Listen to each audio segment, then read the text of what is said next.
understand that by entering into this plea agreement, you're giving up the possibility of being sentenced to 12 or 13 years. Do you understand that? I do. Chris, I am very sorry for my actions.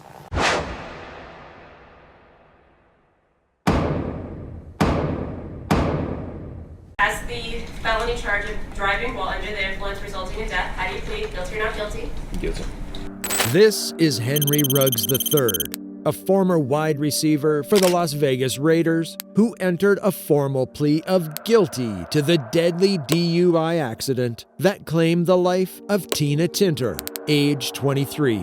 Ruggs was driving his Corvette at speeds of up to 156 miles per hour on a Las Vegas street while intoxicated on November 2nd, 2021. Tintor and her golden retriever Max were killed in the fireball crash. The 24-year-old made his appearance in Clark County District Court. He entered a guilty plea to misdemeanor vehicular manslaughter and 1 count of DUI that resulted in death. Ruggs will spend up to 10 years in state prison in Nevada. His jail sentence has been significantly reduced as a result of the plea agreement, as he had earlier faced a maximum of 50 years. I would respectfully remind the court he has given 9 self-reporting tests beyond the required scheduled test, and the Scram folks will attest to that. The hospital performed a blood draw on Ruggs after receiving a valid warrant. His blood alcohol level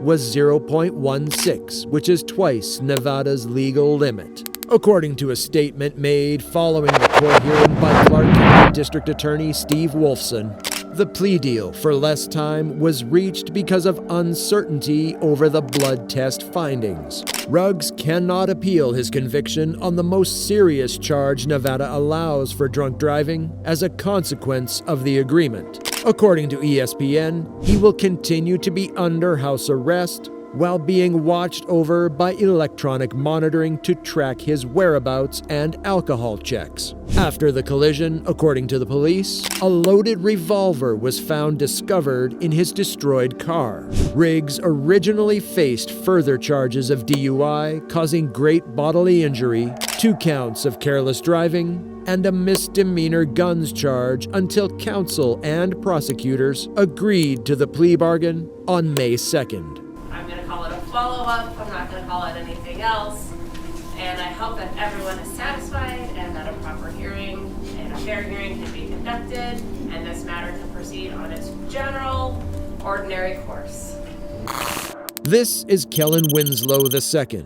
The former NFL player has been sentenced to 14 years in prison for committing multiple rapes and sexual offenses against 5 women in Southern California. During the hearing held in San Diego Superior Court, Winslow, who is the 37-year-old son of Hall of Fame tight end Kellen Winslow of the San Diego Chargers, appeared via video conference from Vista. You understand that by entering into this plea agreement, you're giving up the possibility of being sentenced to 12 or 13 years. Do you understand that? I do. He chose not to comment before his sentence, stating that his lawyers advised against speaking. Winslow, once the highest paid tight end in the NFL and a former star of the Cleveland Browns, expressed his intention to share his story in the future. Judge Blaine Bowman of the San Diego County Superior Court described Winslow as a sexual predator and stated that he targeted vulnerable women. Mr. Winslow, you carefully selected your victims, those that were most vulnerable. He kept going and I just kept saying, stop, just stop. All I know is it hurt.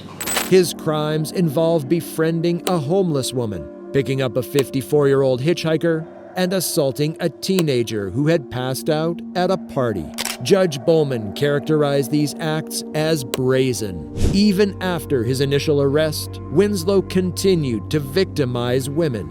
He engaged in a lewd act in front of a 77-year-old woman at a gym while concealing his GPS monitoring ankle bracelet with a towel. He also exposed himself to a 57-year-old neighbor who was gardening despite having a bike app that tracked his location at the time. The 14-year sentence was the maximum allowed under a plea deal. As part of the agreement between the defense and the state, Judge Bowman sentenced Winslow to 14 years in prison. Winslow was convicted of forcible rape, rape of an unconscious person, assault with the intent to commit rape, indecent exposure, and lewd conduct in public. During the sentencing, 4 of the women provided statements. They described the lasting impact of fear and emotional trauma they experienced in the years following the attacks. This is Kevin Ware Jr. The former NFL player pleaded guilty to drugs and weapons charges and has been charged with the murder of his girlfriend, Taylor Pomaski. Ware played for the San Francisco 49ers and Washington. According to the Harris County Sheriff's Office, Pomaski was last seen on April 25th after leaving a party. After not hearing from Taylor, her relatives made the complaint that she was missing on May 11th. Pomaski's mother, Leslie Mandeville, said that it was out of character for her daughter to not reach out to her on Mother's Day, which also happened to be her father's birthday. Ware's attorney, Kobe Dubose, noted that the prosecutor's filing was the first time they had heard their client referred to as a suspect. Dubose added that this was the first time they had seen it. According to Dubose, Ware has been helpful to the authorities by supplying them with information and allowing them to examine his residence. Before the hearing on June 11, 2021, the authorities indicated that Ware did not cooperate with them in the investigation of the matter. There was a confrontation between Ware and Pomaski, which witnesses saw and described as a violent fight. Eric Zuliger, a friend of Pomaski's who was also her ex-boyfriend, said that Pomaski was in imminent danger and was dealing with significant personal issues. He noted that she had displayed dread and apprehension, alluding to incidences of violence. He also mentioned that she had recounted an occasion in which a gun had been pulled on her. Zuliger had said that Pomaski had spoken with him on many occasions throughout the month of April about her intentions to remove herself from the problematic environment, regain her footing, and establish herself. Her remains were found months after she was reported missing. Ware is also charged with tampering with evidence, specifically a corpse. If convicted of murder, he faces up to life in prison. Feels good to reach a milestone like that and make sure he stays in jail, but what would really feel good is we knew where Taylor was. This is Zac Stacey. A judge in Orange County, Florida, has given the former NFL star a sentence of 6 months in jail and 1 year of probation for his involvement in a drug trafficking case. My client was not trying to be a fugitive of justice. He was not trying to flee the state. He was not trying to hide. He was trying to resolve this matter as quickly as possible. He was also found guilty of assaulting his ex-girlfriend on 2 different occasions. At first, Stacey said that a video that showed one of the assaults was staged.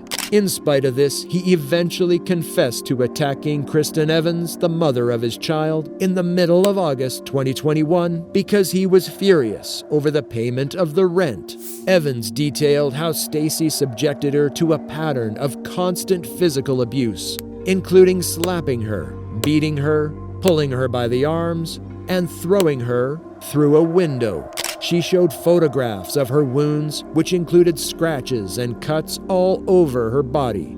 In November of 2021, video from a security camera at the couple's house showed that Stacey had punched Evans in the head, beaten her, and slammed her into a television as the couple's young boy watched while she begged him to stop. You've seen the video, what he did to me. I was slapped, punched, literally picked up and thrown into my TV. This is not the first time that he's been violent. Stacey claims that Evans' demand for money from him was the spark of the physical altercation that occurred. Stacey was able to arrange a plea deal with the prosecutor in which he admitted to committing 1 count of minor domestic violence battery as well as 2 counts of minor criminal mischief.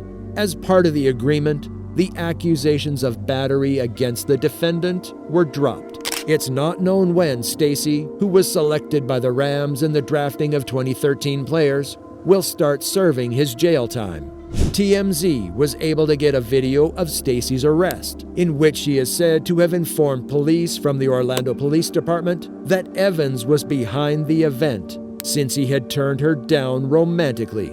He said that she lied to him and fabricated the whole incident because she wanted his money. He said that she had set him up. Chris, I am very sorry for my actions. I'm very sorry for what happened and how I hurt you. Thank you so much for tuning in. As always, be sure to hit that like button, subscribe to our channel, and we'll see you in the next video.